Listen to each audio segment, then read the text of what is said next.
Welcome to our next In Conversation With. The theme today is on the topic of World Earth Day.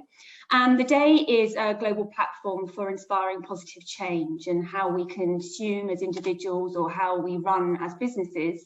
And it's great to be speaking with James Ross, who is Corporate Responsibility and Sustainability Executive at the professional service firm Buzzacott. Hi, James. Thank you so much for taking part. I'm going to kick off with my first question to you, which is around the activities and events that Buzzacott might be doing to recognise World Environment Day. If you could tell us a little bit about that. Hi, Kate, thanks so much for that introduction. I think first and foremost, it's going to be a really fantastic opportunity for us to actually share this video internally with everyone at Buzzacott, because, you know, it's a great opportunity for us to have this platform to talk about sort of my views on it and also kind of how it reflects on Buzzacott as a whole. And in reality, that's going to be sort of our main focus, because we celebrated Earth Day, which was towards the end of April. And through that, we tried to kind of jump on this idea that people need to be outside a bit more, experiencing nature and the positive benefits that that actually has for your mental, physical well-being. And inevitably, in doing so, you engage more with your local environment, and I think that that's sort of a fantastic way to do so. So we came up with our own internal challenge called March in March, which I thought was quite natty, and that actually saw about a fifth to a quarter of my teammates working in teams, and they had a week across the month to get out and walk as far as they could collectively, and that was the main challenge. And in doing so, we also encouraged people to safely collect any litter that they saw around, and it was an opportunity really just to engage with the natural environment.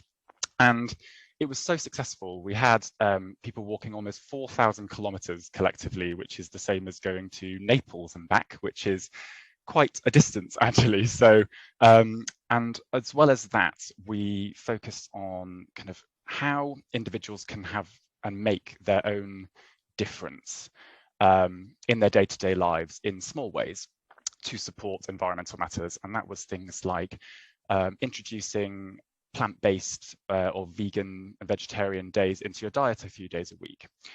It might be how you support pollinators in your garden or in your window box, and the right kind of plants that might enable people to do that. So they're just a couple of the ways that we tried to share that, and also a few opportunities for people to educate themselves a little bit in an entertaining way, be that a book that they could read or a film that they might watch, just to open their eyes a little bit to something that maybe they hadn't engaged with or seen before.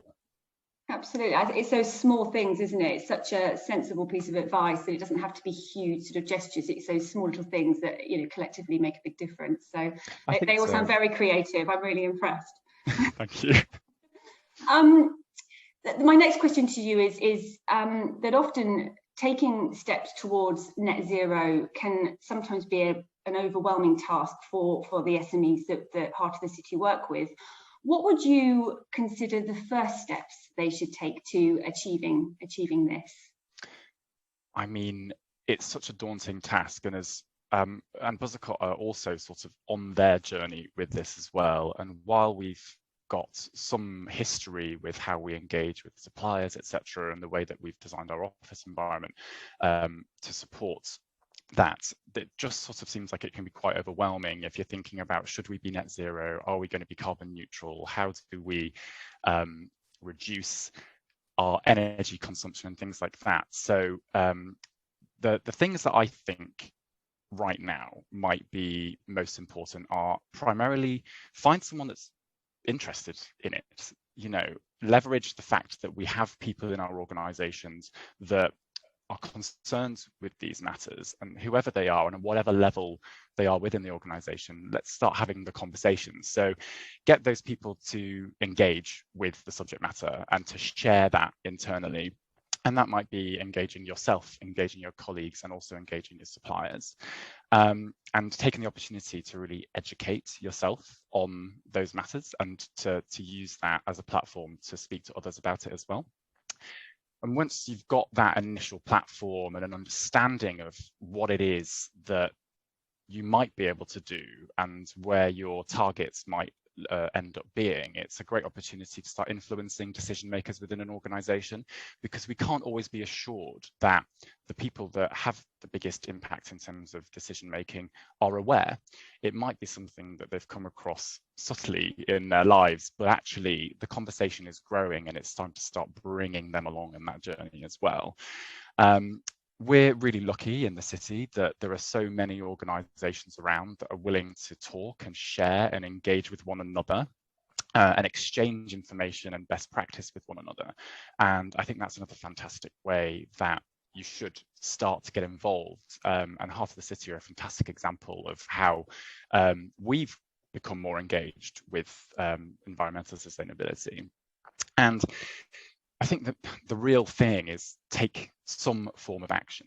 And to start with, that might be something quite simple in terms of how you promote recycling within the workplace. It might be something to do with the light bulbs that you even use within the workplace. And these small changes, reducing the amount of printing and going to electronic filing, can actually set a precedent that you can then start to follow, build and develop and do more as you move forward.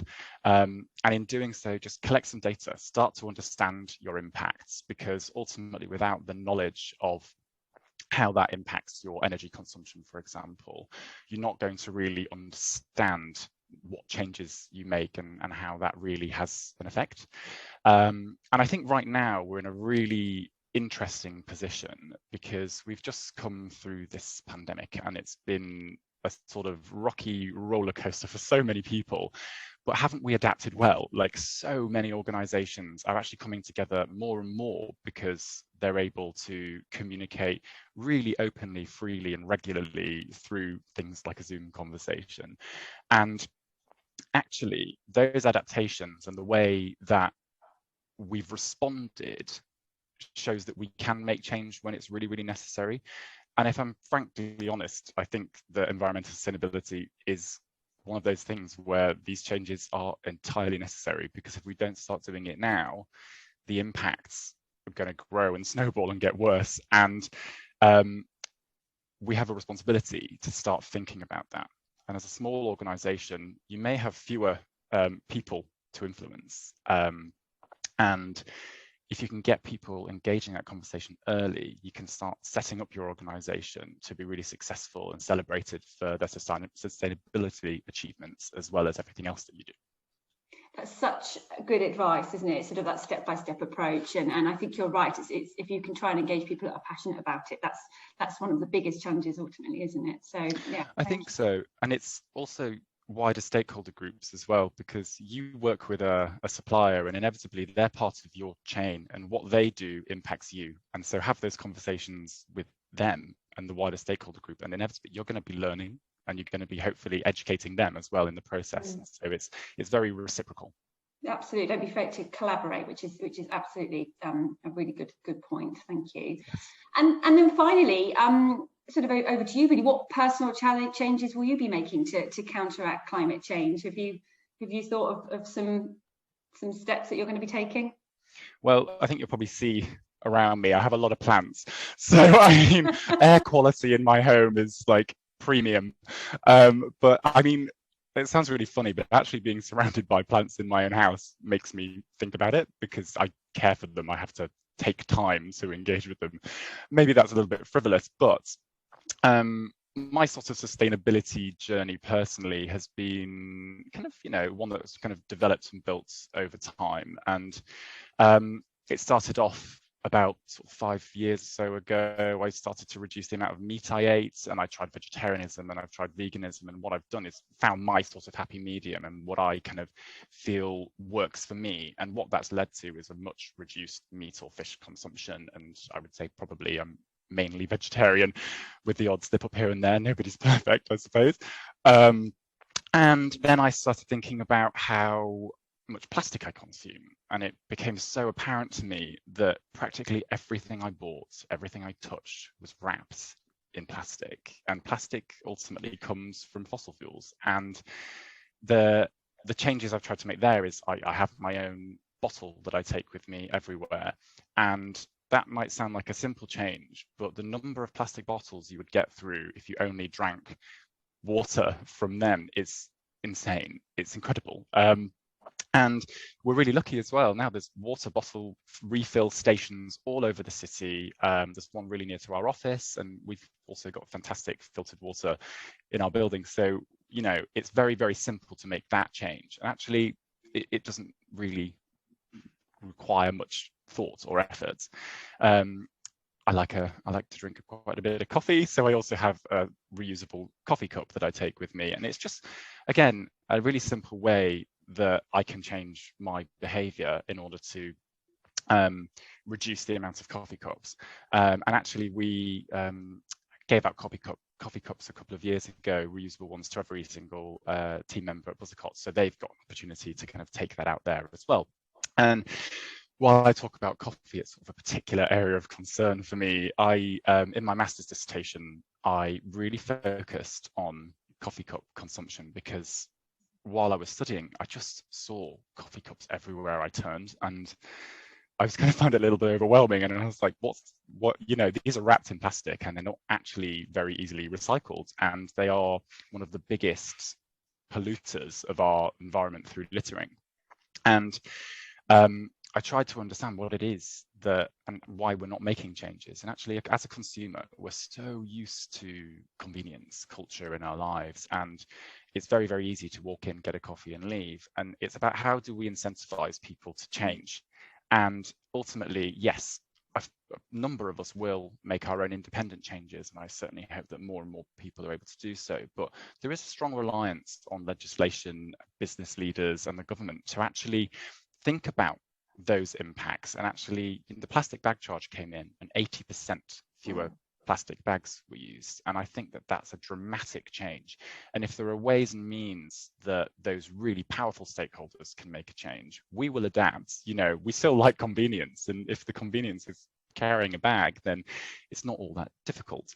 I think that there are other ways as well. If you're kind of thinking about the bigger picture, I talk about the government as though we don't have our own responsibility as citizens to do something about it. And I'd highly encourage people to message their local MP, councillor, mayor, wherever you are based. I mean, we're very fortunate in London that it is a high priority on our agenda. But if you have a concern about cycle routes because you'd like to cycle to work, if you've got a concern about the air quality because of traffic, and if waste and recycling are a huge issue in your local area, you can have a responsibility as a citizen to talk about that and raise awareness about it too. So yeah, we're really fortunate in London that that's something that is prioritized. But you know, Hackney's making a huge change. There's so many routes have been changed there, and it makes it much easier to be a cyclist. And I think small changes like that, if they're available to you, can really incentivize you to get out there more and be a sort of greener, leaner person. I think that's a lovely conclusion to this conversation, which is about being the change, isn't it? You know, sort of take responsibility, try and find some realistic things that you can apply to every day, and then it all adds up to a much bigger change for the world. So, you know, thank you so much, James. It's been lovely to hear your thoughts, insightful as always, and appreciate you giving up your time. It was wonderful speaking to you, and I just hope that some of these little thoughts and ideas in some way might hopefully inspire someone to make a little change in their life or within their organisation to kind of start tackling that sustainability agenda.